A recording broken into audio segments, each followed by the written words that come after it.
বেশ কিছুক্ষণ পরেই ভাইয়া আমায় ছেড়ে উঠে বসলেন। আর আমি ছাড়া পাওয়ার সাথে সাথে এক লাফে উঠে দাঁড়ালাম।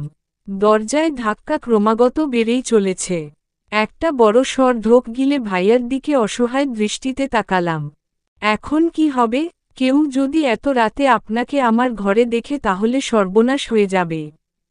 আমি কথাটা যতটা দুশ্চিন্তার সহিত বললাম, ভাইয়ার ততটা দুশ্চিন্তা হলো বলে মনে হলো না।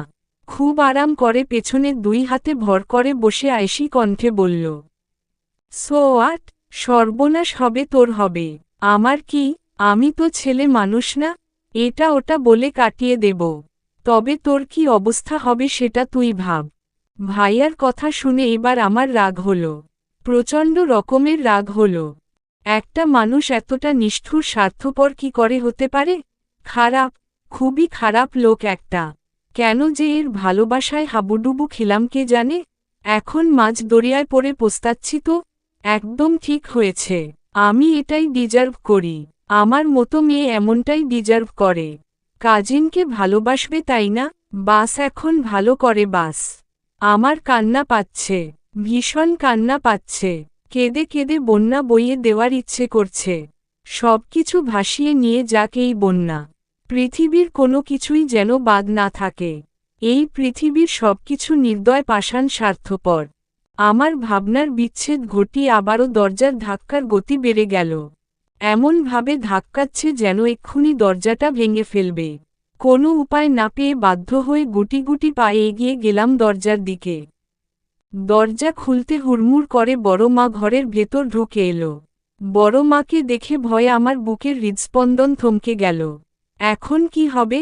বড় মা তো ভাইয়াকে দেখে ফেলবে। কথাটা ভাবতেই বিছানার দিকে চোখ যেতেই আরমান ভাই ওখানে নেই। ওমা গেল কই লোকটা? এক্ষুনি তো এখানেই ছিল। ভ্যানিশ ট্যানিশ হয়ে গেল নাকি? তবে যাই হোক না কেন, আমি তো এ যাত্রায় বেঁচে গেলাম। এটাই ঢের বাবা। একটা স্বস্তির নিঃশ্বাস ফেলে বড়মার দিকে তাকাতেই বড়মা আমার দিকে তীক্ষ্ণ দৃষ্টিতে তাকিয়ে বলে উঠল, এতক্ষণ ধরে কি করছিলি? দরজা খুলছিলি না কেন?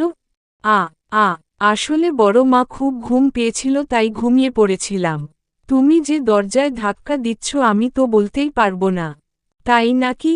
তা এমন কি মরার ঘুম ঘুমোচ্ছিলি যে এত ধাক্কানোর পরও তোর ঘুম ভাঙেনি?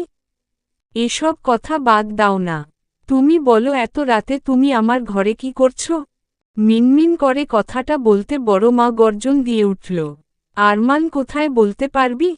কথাটা শুনেই আমি চমকে উঠলাম। বড় মা এদিক ওদিক নজর দিচ্ছেন। আরমান ভাই কোথায় আমি কি করে বলবো? আমি তো ঘুমিয়েছিলাম না। কেন কি হয়েছে? না কিছু না। আরমান ওর ঘরে নেই তাই ভাবলাম এখানে এসেছে কিনা। তুই ঘুমো আমি যাই। কথাটা বলেই বড় মা ঘর থেকে বেরিয়ে গেল। আর আমি সাথে সাথে দরজা লাগিয়ে ঘরের লাইট জ্বালিয়ে দিলাম। খাটের তলা টেবিলের তোলা বাথরুম আলমারির পেছনে সব জায়গায় খুঁজেও ভাইয়াকে কোথাও খুঁজে পেলাম না। গেল কোথায় লোকটা? ঘরের এদিক ওদিক দেখতে দেখতে বারান্দায় আসতেই দেখি ভাইয়া আমার বারান্দার নিচে দাঁড়িয়ে আমার দিকেই তাকিয়ে আছে। তার মানে ভাইয়া পাইপ বেয়ে নিচে নেমে গেছে। আমাকে এক নজর দেখেই ও সেখান থেকে চলে গেল। বুঝলাম ভাইয়া এবার সদর দরজা দিয়ে বাড়ির ভেতরে ঢুকবে। বুকের ওপর এক হাত রেখে একটা স্বস্তির নিঃশ্বাস ছাড়লাম। খুব বড় বাঁচা বেঁচে গেছি আজ। নিজের ঘরে এসে ড্রেসিং টেবিলে নিজের প্রতিবিম্ব ওপরেই নজর পড়ল আমার। আমি এক পা দুপা করে আয়নার সামনে দাঁড়ালাম। আমি যে আহামরি সুন্দরী তা তো নয়। গায়ের রং একটু চাপা, শুধু একটু না অনেকটাই চাপা। তারপর ও আরমান ভাই আমায় কতটা ভালোবাসে। শুনেছি ভালোবাসার মানুষের অনুভূতি নাকি চোখ দেখেই বোঝা যায়। আমিও বুঝেছি আরমান ভাইয়ের চোখে আমার জন্য ভালোবাসা দেখেছি। আর এই অনুভূতিটা সেই ছোটবেলা থেকেই দেখে এসেছি। কিন্তু আমি যে তার মুখ থেকে শোনার জন্য ছটফট করছি। আমার অস্থিরতাটা কি ভাইয়া বোঝে না।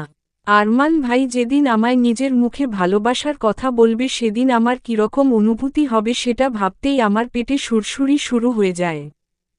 তখন তার অনুভূতিটা কি সুন্দরী না হবে। লজ্জায় নিজের প্রতিবিম্বর দিকেই তাকাতে পারছি না। দুই হাতে নিজের মুখ ঢেকে নিলাম। কি লজ্জা! নিজের ক্লাসে বসে এক নাগারে লিখে চলেছি। কি লিখছি জানি, শুধু যা মনে আসছে তাই লিখে যাচ্ছি। আজ আমাকে লিখতেই হবে। লিখে লিখে হাত ক্ষয় হয়ে যাক, তাও আমায় লিখতেই হবে।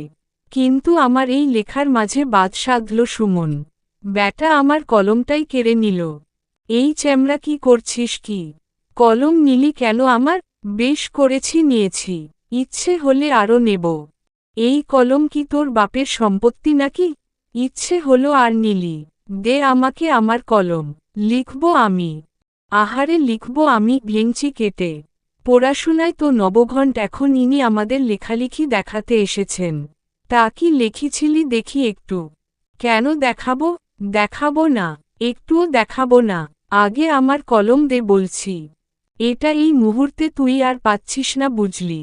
বলেই এক বেঞ্চ পেছনে গিয়ে বসল। আচ্ছা দিবি না তো? দাঁড়া দেখাচ্ছি মজা।